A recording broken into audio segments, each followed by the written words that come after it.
ಆತ್ಮೀಯ ವೀಕ್ಷಕರೇ, Patil news alert ಸುದ್ದಿಗೆ ಸ್ವಾಗತ ಸುಸ್ವಾಗತ. ಹಾಲಪೂರು ಪ್ರಾಥಮಿಕ ಕೃಷಿ ಪತ್ತಿನ ಸಹಕಾರ ಸಂಘದ ನಿರ್ದೇಶಕರ ಸಾಮಾನ್ಯ ಚುನಾವಣೆ ಘೋಷಣೆ. ಇಂದು ಒಂದು ನಾಮಪತ್ರ ಸಲ್ಲಿಕೆ. ಚುನಾವಣೆ ಅಧಿಕಾರಿ ಜೆ ನಾಗರಾಜ್ ಹೇಳಿಕೆ.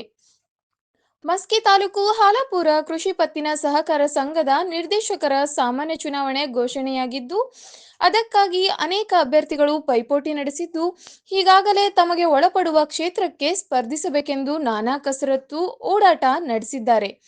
ಹಾಗೆ ಅನೇಕ ಮುಖಂಡರು ಮತದಾರರನ್ನ ಭೇಟಿಯಾಗುತ್ತಿದ್ದು, ಕಾರಣ ಕಳೆದ ಹಿಂದಿನ ಅವಧಿಯ ಹಾಲಪೂರು ಸಹಕಾರ ಸಂಘದ ಚುನಾವಣೆ ಜಿದ್ದಿಗೆ ಬಿದ್ದು ಕುರುಡು ಕಾಂಚನ ವ್ಯಾಪಕವಾಗಿ ಹರಡಿತ್ತು.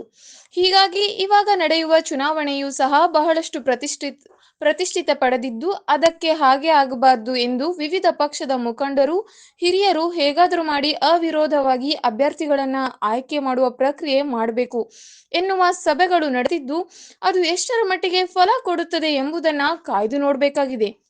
ಒಟ್ಟಾರೆ ಸಹಕಾರ ಸಂಘದ ಚುನಾವಣೆ ಯಾವ ರಂಗು ಪಡೆಯುತ್ತೆ ಎಂಬುದೇ ನಿಗೂಢ ವಿಷಯ. ಅದಕ್ಕಾಗಿ ಚುನಾವಣಾ ಅಧಿಕಾರಿಗಳಾದ ಶ್ರೀ ಜೆ ನಾಗರಾಜ್ ರವರನ್ನು ಸಂಪರ್ಕಿಸಿ ಚುನಾವಣೆ ಘೋಷಣೆಯ ಮಾಹಿತಿ ಇನ್ನಿತರ ವಿಷಯಗಳನ್ನ ಪಾಟೀಲ್ ನ್ಯೂಸ್ ಅಲರ್ಟ್ ಚಾನೆಲ್ನಲ್ಲಿ ಒದಗಿಸಿಕೊಟ್ಟರು. ನಾನು ನಾಗರಾಜ್ ಜೋಗಿನ್, ರಿಟರ್ನಿಂಗ್ ಅಧಿಕಾರಿ, ಪ್ರಾಥಮಿಕ ಕೃಷಿ ಪತ್ತಿನ ಸಹಕಾರಿ ಸಂಘ ಹಾಲಪೂರ್.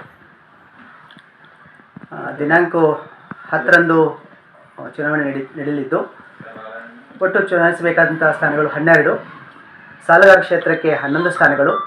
ಅದರಲ್ಲಿ ಪರಿಶಿಷ್ಟ ಜಾತಿ 1 ಸ್ಥಾನ, ಪರಿಶಿಷ್ಟ ಪಂಗಡ 1 ಸ್ಥಾನ, ಮಹಿಳೆಯರಿಗಾಗಿ 2 ಸ್ಥಾನಗಳು, ಹಿಂದುಳಿದ ವರ್ಗ ಎ 1, ಹಿಂದುಳಿದ ವರ್ಗ ಪ್ರವರ್ಗ ಬಿ 1 ಸ್ಥಾನಕ್ಕೆ ಹಾಗೂ ಸಾಮಾನ್ಯ ವರ್ಗದ 5 ಸ್ಥಾನಗಳಿಗೆ ಮೀಸಲಾತಿಯಾಗಿದ್ದು, ಸಾಲಗಾರ ಅಲ್ಲದ ಕ್ಷೇತ್ರಕ್ಕೆ 1 ಸ್ಥಾನಕ್ಕೆ ಸಾಮಾನ್ಯ ಚುನಾವಣೆ ನಡೆಯುವಂಥದ್ದಾಗಿದೆ.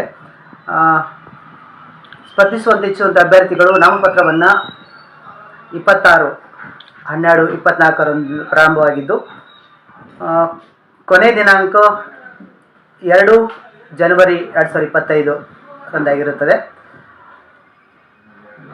ನಾಮಪತ್ರ ಹಿಂಪಡೆಯುವಂತಹದ್ದು ದಿನಾಂಕ 4/1/2025. ಮತದಾನ ದಿನಾಂಕ 10/1/2025 ಶುಕ್ರವಾರ. ಸರ್, ತಮ್ಮ ಹೆಸರು? ನನ್ನ ಹೆಸರು ನಾಗರಾಜ್ ಅಂತ ಹೇಳಿ, ರಿಟರ್ನಿಂಗ್ ಅಧಿಕಾರಿಯಾಗಿ ನೇಮಕ ಆಗಿದ್ದೇನೆ. ಅಂದ್ರೆ ಸರ್, ಇವತ್ತು ನಾಮಿನೇಷನ್ ಆರಂಭ ಆಗಿದೆ ಸರ್? ಇವತ್ತು ಪ್ರಾರಂಭ ಆಗಿದೆ ಸರ್. ಇದುವರೆಗೆ ನಾಮಿನೇಷನ್ ಯಾರು ಹಾಕ್ಯಾರ? ಒಂದು ನಾಮಪತ್ರನ ಸ್ವೀಕಾರ ಆಗಿದೆ ಇವತ್ತು. ಹೌದು ಸರ್. ಕ್ಷೇತ್ರಕ್ಕೆ ಅವ್ರ ಹೆಸರು ಸರ್?